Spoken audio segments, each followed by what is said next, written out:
பகுதியிலே இலங்கை இராணுவத்தோடு சேர்ந்து இயங்கிய ஒட்டுக்குழுக்களால் அவர் சுட்டுக் கொல்லப்பட்டார். அவரை படுகொலை செய்தவர்கள் இன்றும் இந்த மண்ணிலே பூமாலைகளோடு அழிந்து கொண்டிருக்கின்றார்கள்.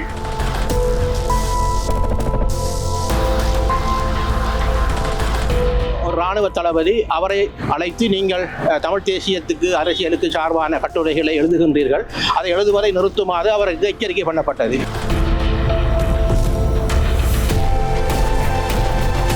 நடேசன் எழுதுகின்றான் என்பதை 4 பேருக்கும் தெரிய வேண்டும். நான் ஜனநாயக நாட்டில் வாழுகின்றேன். நடேசன் எழுதுகின்ற கட்டுரையை மற்றவர்கள் அறிந்திருக்க வேண்டும்.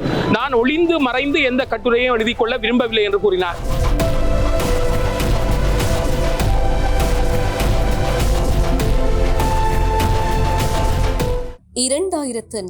ஆண்டு மே மாதம் 31ஆம் நாள் மட்டக்களப்பில் தனது வீட்டிலிருந்து காலை பணிக்கு சென்று கொண்டிருந்த போது இவர் சுட்டுக் கொல்லப்பட்டிருந்தார். 4 பிள்ளைகளின் தந்தையான இவர் படுகொலை செய்யப்பட்ட போது அகவை 50 ஆகும். யாழ்ப்பாணம் நெல்லியடியில் பிறந்து வளர்ந்த நடேசன் மட்டக்களப்பில் பல ஆண்டுகள் வாழ்ந்ததுடன் தென் தமிழீழ மக்கள் மீதும் அந்த மண் மீதும் அளப்பரிய பற்று கொண்டிருந்தார்.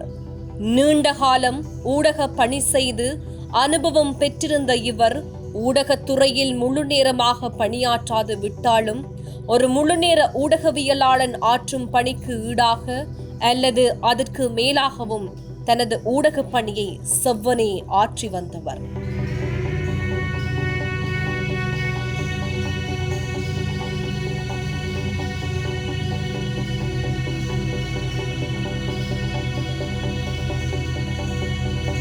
உண்மையிலேயே நடேசன் அவர்கள் ஊடகத்துறைக்கு அப்பால் ஒரு தமிழ் தேசியவாதியாக தமிழ் மக்கள் உரிமைகளை பெற வேண்டும் என்பதற்காக எனக்கு தெரிய கிட்டத்தட்ட ஒரு 36 வருடங்களாக இப்ப வரைக்கும் 36 வருடங்களுக்கு முன்பு நான் அறிந்த காலமிருந்து அவர் தொடர்ச்சியாக இன விடுதலைக்காக குரல் கொடுத்தவர். உண்மையிலேயே நான் அவரை 88ஆம் ஆண்டு சந்தித்திருந்தேன். அந்த காலகட்டத்தில் வடகிழக்கு இணைந்த மாகாண சபையில் ஒரு பணிப்பாளராக, தகவல் திணைக்களத்தின் பணிப்பாளராக இணைந்த வடகிழக்கு மாகாண சபையிலே பணியாற்றியிருந்தார். அந்த வேளை தொட்டு ஐயாத்துரை நடேசன் அவர்களது உணர்வை புரிந்து கொண்டிருந்தேன். 90ஆம் ஆண்டு ஆரம்பத்திலே மாகாண சபைகள் கலைக்கப்பட்டதன் பின்பு ஆசிரியர் தொழிலுக்கு வந்திருந்தார். மட்டக்களப்பு இந்து கல்லூரியின் ஆசிரியராக அவர் இருந்த காலம், நானும் பாராளுமன்ற உறுப்பினராக இருந்த காலம், என்னுடன் இணைந்து இந்து கல்லூரியை வளர்ப்பதற்கு, இந்து கல்லூரியை மட்டக்களப்பிலே ஒரு பிரபல்யமான ஒரு கல்லூரியாக, யாழ்ப்பாண இந்து கல்லூரி, கொழும்பு இந்து கல்லூரி போன்ற தரத்திற்கு அதை கொண்டு வர வேண்டும் என்ற நினைப்புடன் அந்த இந்து கல்லூரியை அபிவிருத்தி செய்வதிலே முன்னின்று உழைத்திருந்தார். அதே நேரத்திலே ஊடகத்துறையிலும் அவர் கால் பதித்திருந்த காலம். ஒரு சில ஊடகவியலாளர்கள் தான் அந்த நேரத்திலே மட்டக்களப்பிலே மிகவும் ஒரு நெருக்கடியான காலகட்டத்திலே பணியாற்றியவர்கள். என்னுடைய அலுவலகத்தை அந்த நேரம் பெரிதாக தொழில்நுட்ப வசதி இலங்கையிலே இல்லாத நேரம், பகலெல்லாம் அவருடைய தொழிலையும் கவனித்து செய்திகளையும் சேகரித்து பின்னேரம் என்னுடைய அலுவலக ஃபேக்ஸ் மூலமாகத்தான் செய்திகளை அனுப்புவார். கிட்டத்தட்ட ஒவ்வொரு நாளும் நெல்லை நடேசன் அவர்களும் சிரேஷ்ட ஊடகவியலாளர் துரைரட்னம் அவர்களும் ஒவ்வொரு நாளும் கிட்டத்தட்ட 2 மணித்தியாலத்துக்கு மேற்பட்ட நேரம் எங்களுடன் இருந்து கலந்துரையாடி விட்டு செல்வார். அந்த நினைவுகளை எல்லாம் நினைக்கும் போது உண்மையிலே கவலையான ஒரு விடயமாக இருக்கின்றது. இன்று எங்கள் மத்தியிலே நெல்லை நடேசன் அவர்கள் இல்லை. அவர் இறந்ததற்கும் காரணம் தமிழ் தேசியத்தை, தமிழ் இனத்தை நினைத்து நாங்கள் ஒன்றாக போராட வேண்டும் என்ற எண்ணக்கருவிலே அவர் எழுதிய கட்டுரை அவருக்கு எமனாக வந்திருந்தது.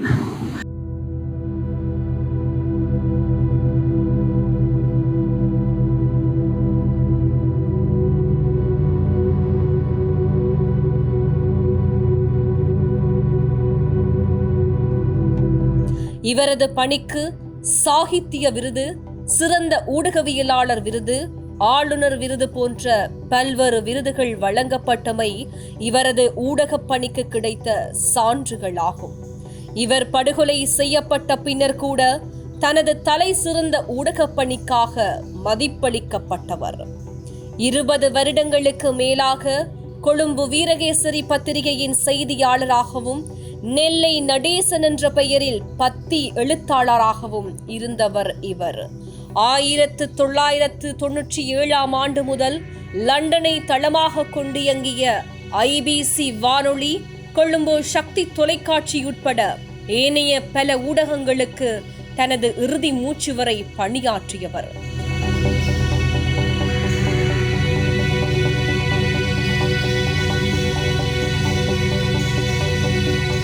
உண்மையில் நாட்டுப்பற்றாளர் நடேசன் அவர்கள் என்று இறந்து 20 ஆண்டுகள் சென்றிருக்கின்றது. அவர் இறப்பதற்கு முன்பே அவர் தான் இறக்கப்படுவார் என்பதை பல முறை கூறியிருக்கின்றார். பல ஊடகங்களில் கூட, பல எங்களுடன் கூட கூறியிருக்கின்றார். 2001 ஆண்டு ஜூன் மாதம் 20ஆம் தேதி ஒரு இராணுவ தளபதி அவரை அழைத்து, நீங்கள் தமிழ் தேசியத்துக்கு, அரசியலுக்கு சார்பான கட்டுரைகளை எழுதுகின்றீர்கள், அதை எழுதுவதை நிறுத்துமாறு அவர் எச்சரிக்கை பண்ணப்பட்டது. அதை அவர் ஊடகங்களை பாதுகாக்கும் சர்வதேச அமைப்பிலே முறையிட்டிருந்தார். அதை கூட ஊடகங்களிலே வந்திருந்தது. அவர் அதை கூறி சரியாக 2 வருடங்களினால் அவர் சுடப்பட்டிருக்கின்றார். உண்மையிலே நாட்டுப்பற்றாளர் நடேசன் அவர்கள் தமிழ் தேசிய கூட்டமைப்பு உருவாக்கத்தில் 2000ஆம் ஆண்டு கிழக்கிழங்கை செய்தியாளர் சங்கத்தின் ஊடாக தமிழீழ விடுதலை புலிகளின் வேண்டுகோளுக்கு இணங்க எங்களுடன் இணைந்து அதை பணியாற்றி அந்த தமிழ் தேசிய கூட்டமைப்பை உருவாக்கியவரில் அவரும் ஒருவர். அந்த வகையிலே தமிழ் தேசியத்துக்கான ஒரு தமிழ் தேசிய விடுதலை பெற வேண்டும் என்கின்ற நோக்கிலே அப்பொழுது இருந்த ஊடகவியலாளர்கள் எல்லோருமே அதில் செயல்பட்டார்கள். அதிலே நாட்டுப்பற்றாளர் நடேசன் அவர்களும் அதிலே மாற்று கருத்து இல்லாமல் துணிந்து பல விடயங்களை செய்திருந்தார். அவர் உண்மையிலே அவர் பகுதி நேர ஊடகவியலாளராக இருந்தாலும் முழு நேரமாக ஆசிரியராக இருந்து அதற்கு அடுத்ததாக இறைவரி திணைக்களத்திலே அவர் கடமையாற்றி கொண்டிருந்தார். அவர் வேலைக்கு செல்லுகின்ற போது மாமாங்கர் ஆலயத்துக்கு இடையிலே இருக்கின்ற அந்த வீதியிலே வைத்து அவர் சுடப்பட்டிருந்தார். சுடப்பட்டுகின்ற போது அந்த சுட்டவர்களை கண்டவர்கள் இருக்கின்றார்கள். அவர்கள் சுட்டுவிட்டு திரும்பவும் வந்து அந்த நடேசன் அவர்களை இறந்து விட்டாரா என்று கூட அந்த மோட்டார் சைக்கிளிலே போய் பார்த்ததாக கூறப்பட்டது. அந்த சுட்டவர்கள் யார் என்பது கூட அந்த காலகட்டத்திலே பல இடத்திலே முறையிடப்பட்டது. ஆனால் இதுவரை அதுக்கான நீதி கிடைக்கவில்லை. இவ்வாறுதான் ஒவ்வொரு ஊடகவியலாளர்கள் சுடுபடுகின்ற போது ஏறக்குறைய 46 ஊடகவியலாளர்கள் சுடுபட்டிருக்கின்றார்கள். அதிலே 36 பேர் தமிழர்கள், 8 பேருக்கு கிட்ட சிங்களவர்கள், 2 முஸ்லிம்கள் உட்பட பலர் சுடுபட்டிருக்கின்றார்கள்.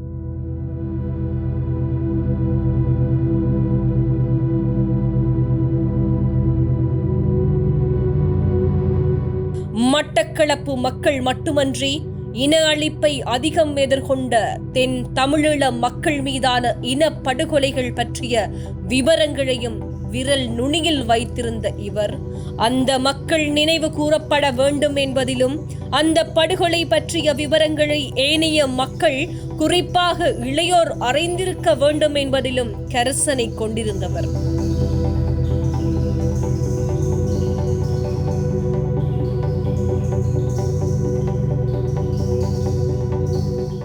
இனப்படுகொலைகள் மட்டுமன்றி மட்டக்களப்பு பற்றியும் தென் தமிழீழம் பற்றியும் எப்பொழுதும் எந்த தகவல் கேட்டாலும் உடனே சொல்லும் ஆற்றல் கொண்டிருந்த இவர் சொல்வதுடன் நிறுத்திவிடாது அவற்றை எழுதி தொலைநகலில் அனுப்பியும் வைப்பார். அதாவது ஒரு படுகொலை அல்லது முக்கிய விடயங்கள் பற்றி ஊடகங்கள் கேட்க மறந்து விட்டால் கூட அதனை ஞாபகமூட்டி உடனே அனுப்பி வைப்பார். எதனையும் நேருக்கு நேர் பேசும் இவரது நடைமுறை காரணமாக உண்மையை அல்லது மக்களுக்கு பாதகமான விடயங்களை கடியும் இவரது குணாம்சம் காரணமாக பல தடவைகள் பல்வேறு எதிர்ப்புகளையும் இன்னல்களையும் எதிர்கொண்டவர். பல தடவைகள் நேரடியாகவும் தொலைபேசி ஊடாகவும் கொலை மிரட்டல் அச்சுறுத்தலுக்கு உள்ளாகியிருந்த போதிலும், ஏன் வீட்டின் மீது குண்டு தாக்குதல் இடம்பெற்ற போதிலும் கூட அஞ்சாது தனது குடும்பத்துடன் இறுதி வரை மட்டுமண்ணில் இருந்து மக்களுக்காக குரல் கொடுத்த ஒரு சிறந்த ஊடகன்.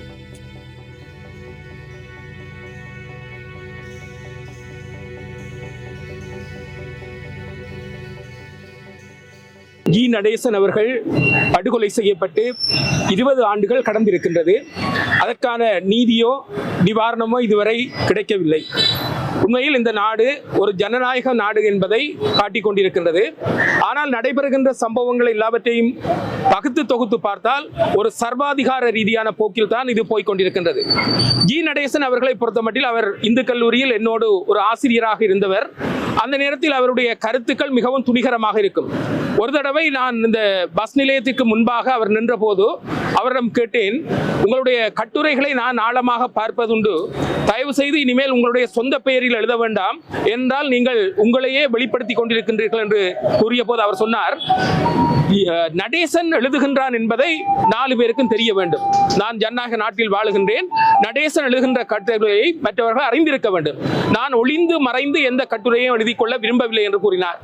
அவ்வளவு ஒரு துணிகரமான ஒரு மனிதராக இருந்தார்.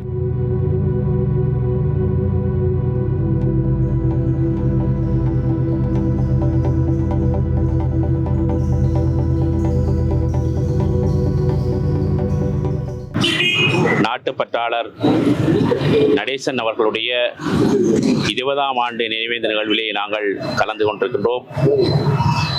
எங்கள் நடேசன் அண்ணா அவர்கள் ஊடகத்துறையிலும் விட இந்த இனத்தை கூடுதலாக நேசித்த ஒருவர்.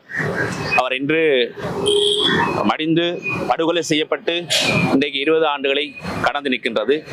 அந்த காலப்பகுதியிலே இலங்கை இராணுவத்தோடு சேர்ந்து இயங்கிய ஒட்டுக்குழுக்களால் அவர் சுட்டுக் கொல்லப்பட்டார். அவரை படுகொலை செய்தவர்கள் இன்றும் இந்த மண்ணிலே பூமாலைகளோட அலைந்து கொண்டிருக்கின்றார்கள். அவருக்கான நீதி பெறப்படவில்லை. ஆனால் குற்றமிழைத்தவர்கள் இந்த நாட்டிலே மிக சுதந்திரமாக இந்த மக்கள் மத்தியிலே வலம் வருகின்றார்கள்.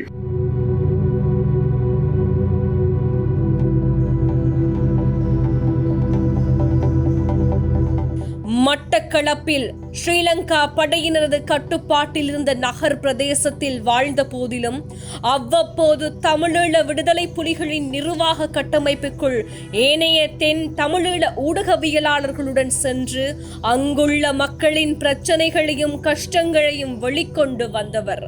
பல இக்கட்டான காலங்களில் கூட இவர் போன்ற ஊடகவியலாளர்கள் தற்பொழுது நாட்டில் வாழ முடியாத புலம்பெயர்ந்துள்ளவர்கள் உட்பட மக்களுக்காகவும் அவர்களின் நல்வாழ்வுக்காகவும் உரிமைகளுக்காகவும் ஆற்றிக் கொண்டிருக்கும் பணிகளையும் புலம்பெயர்ந்த மக்கள் மறந்துவிடக்கூடாது. நாட்டுப்பற்றாளன் என ஐயாத்துரை நடேசன் அவர்கள் மதிப்பளிக்கப்பட்டதன் மூலம் அவர் ஆற்றிய பணியை நாம் எடை போட முடியும். ஊடகவியலாளர், நாட்டுப்பற்றாளர் ஜி. நடேசன், மாமனிதர் சிவராம், மயில்வாகனன், நிமலராஜன், லசந்த விக்ரமதுங்க என டிச்சர் டி சொய்சா முதல் இன்று வரை 30க்கும் மேற்பட்ட ஊடகர்கள் இதுவரை படுகொலை செய்யப்பட்டுள்ளனர்.